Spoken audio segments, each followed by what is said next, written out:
Hey everyone, my name is Yanis, and in today's video, I'm gonna share with you 10 tips that's gonna help you with your AI automations on make.com. Okay, so the first tip I want to give you is when you create a new scenario, the first thing I always do myself is I click on this icon and I allow storing of incomplete executions. I switch to yes. And I will explain why. Because sometimes when the scenario is working, there can be a bad connection between make.com and the service you are trying to reach. And thus the scenario will fail.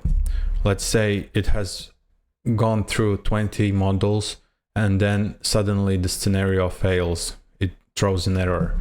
So if you have this enabled, if it's set to yes, then you will be able to access the incomplete executions. So here is a real-time scenario that I am running daily. And if I click on incomplete executions tab, I can see I have some errors that I had before.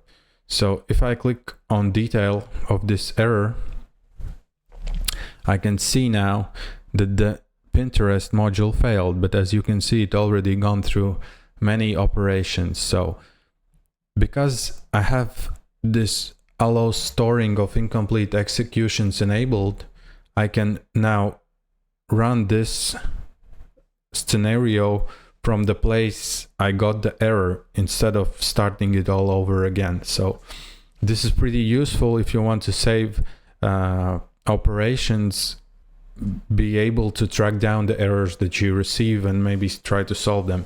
This was a simple error because make.com couldn't connect to Pinterest. Maybe their server were down for a couple of seconds and they couldn't establish the connection. But if I now click run once, this will just finish the workflow and finish the job that has been assigned it to do. So this is a good thing to do, in my opinion. Now the second thing I want to talk with you, this is a cool feature of Make. For example, for if you switch this to on, I can't switch it to on, but okay. If it's on, you can schedule your scenarios whatever time you need. You can schedule at regular intervals, once every day of the week, days of the month, specific dates, and on demand if you want to manually run it. You can change the minutes here.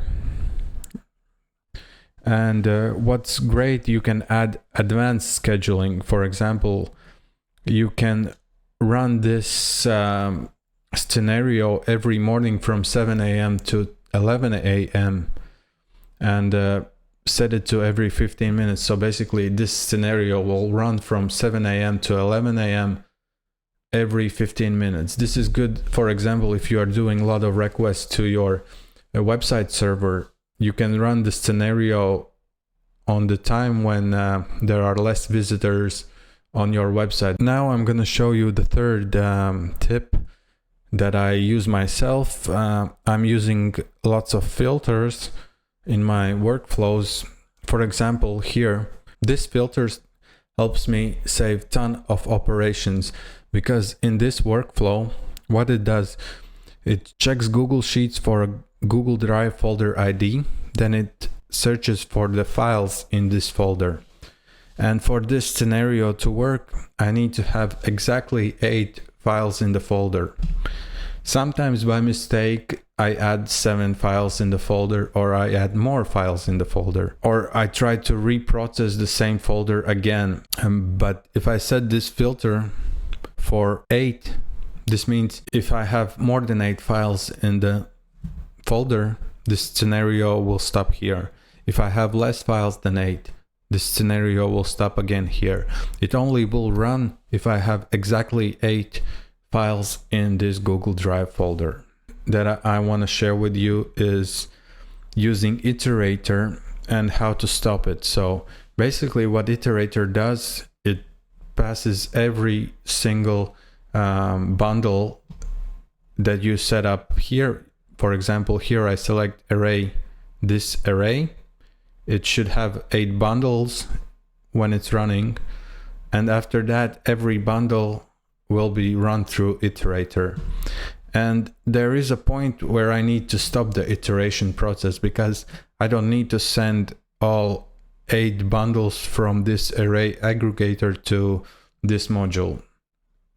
I only need to set one. I need to download all 8 files from this array aggregator to Google Drive, and I also need to upload all the 8 files to Placid. But after that, I don't need to run iterator anymore, so I add array aggregator. And in this array aggregator, I set the source model to iterator, and then I select what type of data I need in this array that I'm going to use in my future modules of the scenario. The next 4th tip is if you need to sort the roots of your router. To do that, you can click with your right mouse click on the router module and then click order routes. This way you can change the order of how the scenario will run. For example, now this one is the first one. If I move it down, it's gonna be the second one. So now I had like this. It was running first this route, then it was running this route. If I switch it here, then this will run first, this will run second, and so on. So yeah, this is how you sort your router routes. It may be used when you need some conditional logic. Tip number 5, how you select multiple modules. If I click on my mouse, I can drag only the scenario, but if I click shift, I can select multiple modules. You see, I can copy them, I can paste them here, and I have the same modules. Tip number 6, let's say I want to start a new scenario. I'm gonna have a different start, but I need all of these modules in my new scenario. I don't need to remake all of this. I can just select all of these modules. I can click copy, and then I head to my new scenario. This should be open, and a new scenario should be open in a new tab. And if I click paste, I will have all the modules here. So this is pretty convenient if you use the same parts of your workflows in other scenarios. Okay, so let's return to this one. Tip number 7. There is also another option how you can select all of these modules. You just click here and select whole bunch. This will select all the modules that are after the place where you clicked select whole bunch. So this is pretty useful if you need to move them around or copy them or delete them. Tip number 8. So when you are making an API call like here, it takes for some services to give you a response. So what I do is I add a sleep module. I set it, for example, here it's set to 30 seconds. You can set it up from 1 up to 300 seconds. So I know that this API takes around 20 to 25 seconds to produce the result. That's why I put a sleep module here, and then after this sleep module waits for 30 seconds, I make a GET request from the API. If I didn't have this module here, then it would make the GET request straight away after this first module has run. But in reality, it takes up to 25 seconds for the service to prepare the response that I need.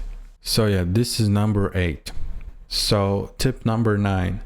Have you seen these workflows, or maybe in your own workflows you have one ChatGPT, then you have another one, and then you have another one, and each of these ChatGPT modules perform a simple task. But let's say this one generates SEO title,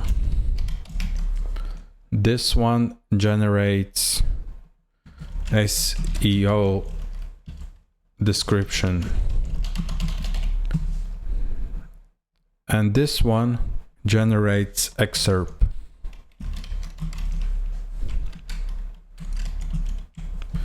If you use it like this, it's gonna be 3 operations for you. So I'm gonna show you a more simple way, and this way you can save up operations for you. So you select one ChatGPT instance. This will be our ChatGPT. Okay, and we're gonna set this here, and we're gonna set tokens to 0 model. We're gonna use 4.0 mini.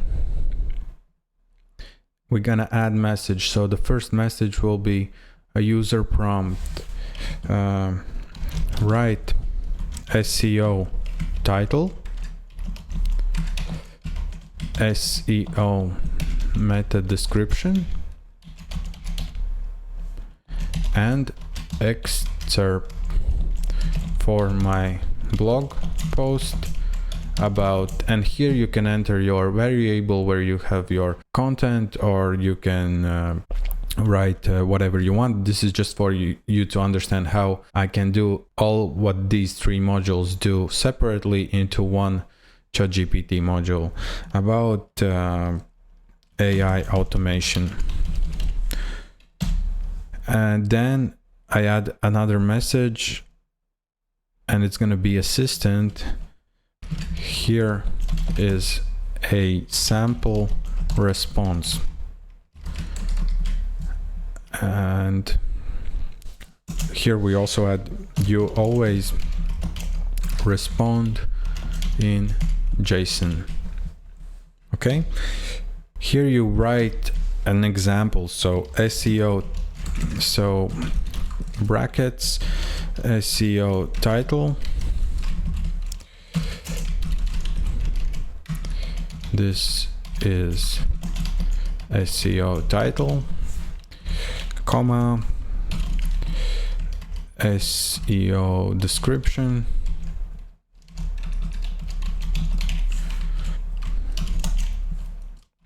again the same, this is SEO description, and another, this is excerpt.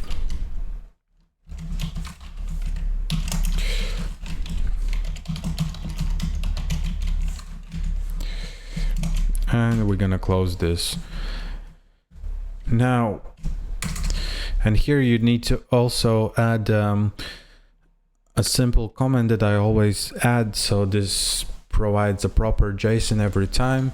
You will never add these 3 thingies JSON at the start of your response, and you will never add these 3 little things at the end of your response. You always end the JSON response with a correct tag. In JSON, double quotes, use it inside. Strings need to be escaped using a backslash like this, so it doesn't break up the JSON. So okay, and after this we're gonna add a module that's gonna parse the JSON. So as you can see here, we would have 3 ChatGPT modules. That's only for this. Maybe you have 20 of them, but here I can do this all in one module. So I'm gonna click this run once, and what I will get a 3 variables.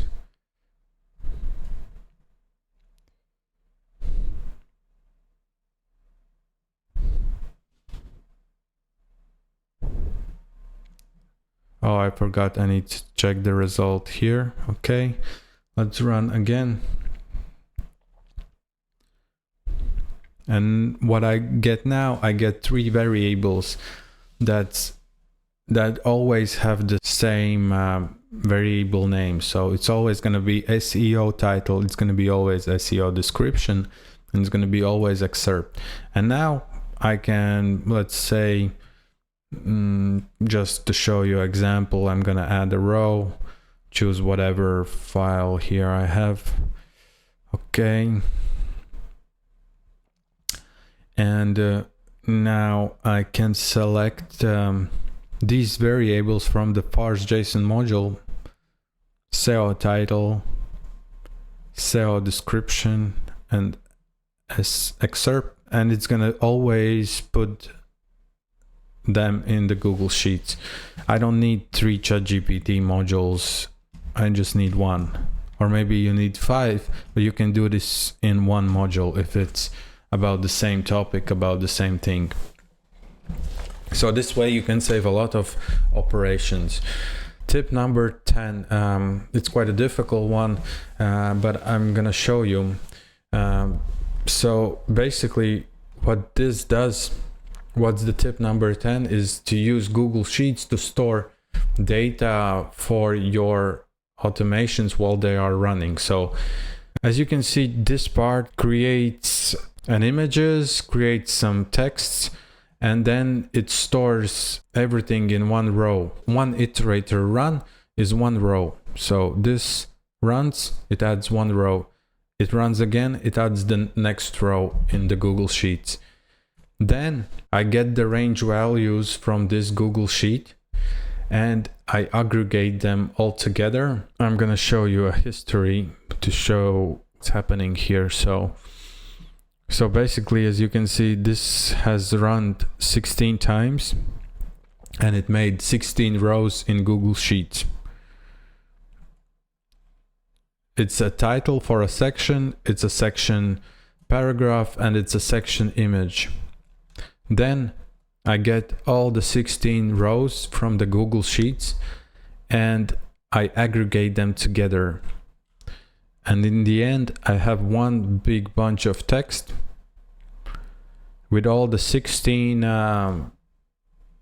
rows aggregated into 1 huge piece of content that I use to create my blog post. As you can see here, this is all aggregated into one single blog post. If you wonder how the blog post looks, it looks like this.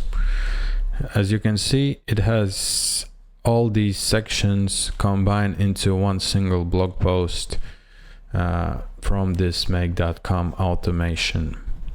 So yeah, these are my 10 tips for you. I hope they will improve your scenarios, improve your workflow. If you like this kind of video and if you find it useful, please click the like button, subscribe to the channel. If you have any questions, just leave a comment. I will get back to you, and I hope to see you in the next videos. Thank you for watching. Goodbye.